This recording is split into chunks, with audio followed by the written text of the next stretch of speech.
High to all. ఈ వీడియోలో ఏంటంటే మన బైక్ యొక్క డిస్క్ ప్యాడ్ల లైఫ్ అయిపోయిందా లేదా అనేది మెకానిక్ దగ్గర పోకుండానే ఎలా చూసుకోవాలనేది ఈ వీడియోలో క్లియర్గా ఎక్స్ప్లెయిన్ చేస్తాను. ఇవి మన బైక్ ఉండే బ్రేక్ ప్యాడ్స్ అయితే ఇవి ఇట్లా ఉంటాయన్నమాట. ఇదైతే మన కొత్త బ్రేక్ ప్యాడ్స్ అయితే ఇంకా ఇక్కడ ఈ లాస్ట్కి ఈ లాస్ట్కి ఉంటుంది. మనం ఇవి అరిగిపోయాయని ఎలా తెలుసుకోవాలంటే ఈ మధ్యలో ఇది అనేది డిస్క్ ప్లేట్ ఉంది కదా, దీని దగ్గరకు వచ్చేస్తాయి. ఈ రెండు వచ్చేసినప్పుడు మనం ఇవి అరిగిపోయినాయని అర్థం చేసుకోవాలి.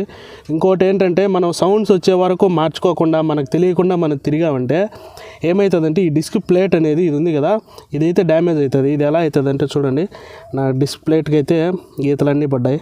చూసారు కదా, డిస్క్ ప్యాడ్లు అయితే ఆ విధంగా చెక్ చేసుకోవాలి.